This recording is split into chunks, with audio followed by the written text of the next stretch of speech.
Ito ang pinakamahalagang sandali sa proseso ng paglikha ng perlas ng South Sea. Ang sandali kung kailan ipinasok ni Harry ang nucleus sa isang talaba, sa paligid kung saan bubuo ang isang perlas. At kung siya ay hindi tumpak, ang resultang perlas ay maaaring lumabas na mali ang hugis.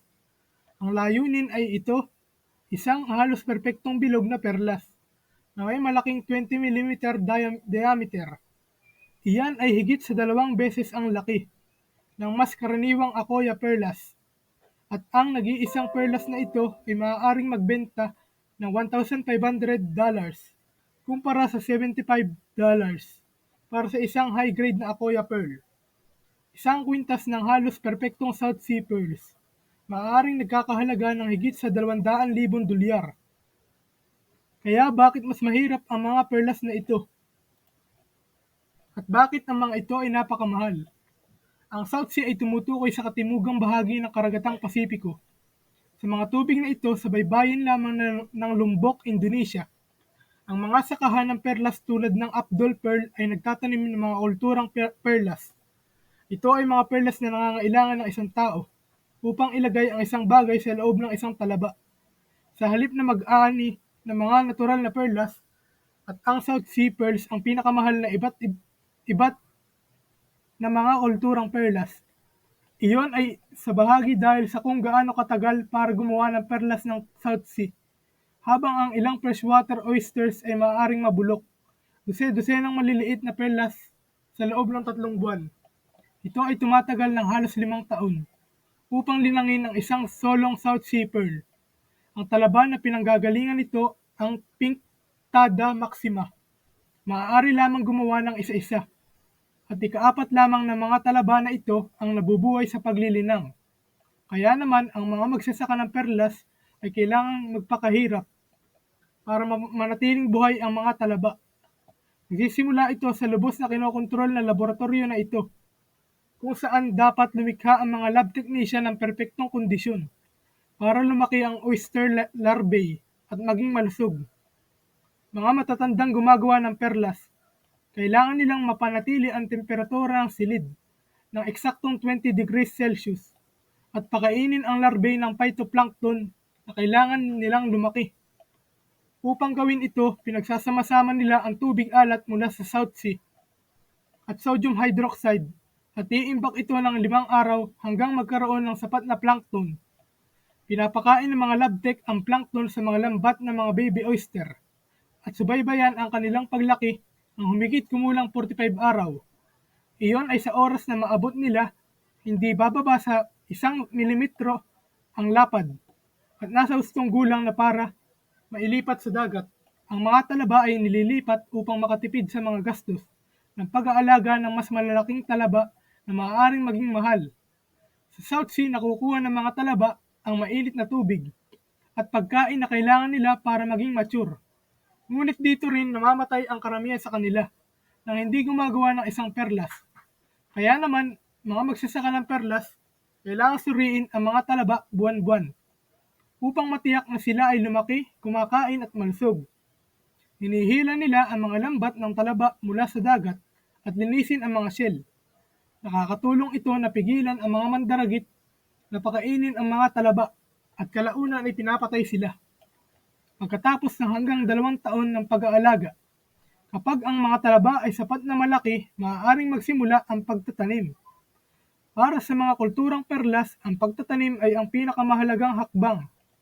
Kapag ang isang nucleus ay itinanim, nakikita ito ng talaba bilang isang irritant at tumutugon sa pamamagitan ng pagbuo ng mga proteksyon na layer ng nacre sa paligid nito. Ito ang naging perlas. Harry ay nagpakita kung saan ang nucleus ay implanted sa isang bukas na talaba. Pinupunit niya ang gonad ng talaba at tinuturok ang nucleus sa gitna. Pagkatapos ay idinagdag niya ang saibo sa ilalim ng nucleus. Ang saibo ay isang mantle tissue na pinutol mula sa isa pang talaba na pumapalibot sa itinanim na nucleus. Mahalaga ito sa kalidad ng perlas, at kung wala ito, ang talaba ay hindi magbubunga ng anumang perlas. Si Harry ang tanging taong pinagkakatiwalaan ni Abdul sa hakbang na ito. Iyon ay dahil ang nuklay ay hindi mura. Binili ni Mahmud ang nuklay mula sa Japan at ang kanilang gastos bilang karagdagan sa mga buwis sa pag-import, kumukuha ng 20% ng kita. At sabi niya pagkuha ng mga permit sa pag-import para sa mga nuklay na ito ay mahirap. Pinipigilan siyang bumili ng sapat para mapalawak ang kanyang negosyo. Matapos maitanim ang nucleus, ang espesyal na atensyon ay binabayaran sa kung paano lumaki ang mga nakri sa paligid nito. Upang maiwasan ang isang maling hugis na perlas, nagtatrabaho sila patungo sa isang malaking halos perpektong bilog na perlas. Binabaliktad ng mga manggagawa ang mga talaba at inilagay sila sa kanilang mga lambat na pangproteksyon upang maibalik sa dagat. Ang kakaibang malambot sa tiny na kinang ng South Pearl at ang makapal na nakre ay resulta ng mainit na tubig na tinutubuan ito. At ang makapal na nakre ay nangangahulugang isang malaking perlas. Sinabi ni Harry na dapat nilang i-flip ang mga ito ng regular, kaya pantay ang paglaki ng nakre. Pagkatapos ng 40 araw, inaalis ng mga manggagawa ang mga talaba mula sa dagat at linisin ang mga ito linggo-linggo. Sinusuri ni Harry ang mga itinanim na talaba buwan-buwan para makita kung paano umuunlad ang perlas. Ginagawa ito hanggang 2 taon. Bago maani ang unang perlas, 2 beses pang itinanim ni Harry ang parehong talaba. Sa bawat pagkakataon, mas malaki ang inaani ng perlas na apdol. Sa ikatlong pag-aani, maaaring maabot ang perlas. Higit sa 20 mm ang lapad at higit sa 8 gramo ang timbang. Pero kasing dami ng namumuhunan sa pearl farms tulad ni Mahmud, sa matinding pangangalaga na kailangan upang mapalaki ang mga talaba. Ang kalalabasan ay hindi kailanman garantisadong. Sinabi ni Mahmud na 20% lamang ng mga talaba ang nabubuhay. Gawin ang pinakamahalagang uri ng perlas. Halos perpektong bilog, makintab at malaki. Binibigyan ng marka ni Mahmud ang mga perlas batay sa laki, kinang, hugis at kulay. Ang mas malaki, bilog, makintab, ang minimally blemished pearls ay nakakakuha ng pinakamataas na grade. Iyon ay maaaring AAA o AAAA. Depende sa producer. Pagkatapos ay ibinenta nila ni Mahmud sa mga alahas tulad ni Rihanna Meilha na gumagawa ng mga perlas upang maging kwintas, hikaw at singsing. Hinahanap ni Rihanna ang pinakamataas na grado na makikita niya. Ngunit hindi ito madali. Ang mas mababang mga marka ay mas magagamit, ngunit sila ay mas magaspang, walang simetriko at kulang sa ningning. At sa mundo ng alahas, ang mga iyon ang hindi gaanong kanais-nais. Ngunit kahit na ang pinakamataas sa grado na perlas ay hindi perpektong bilog, iyon ay dahil kahit na sila ay sakahan, natural pearls pa rin sila. Kaya't ang paghahanap ng halos perpektong perlas, pabayaan sapat na upang gumawa ng isang string na kwintas, ay lubrang bihira. 9 na taon bago mahanap ni Rihanna sapat na AAA grade pearls para gawin itong kwintas. Sa wakas ay naibenta na niya ito ngayon taon para sa $36,000 sa isang lokal na mamimili. Iyon ang gumagawa ng mga mamahaling perlas na ito.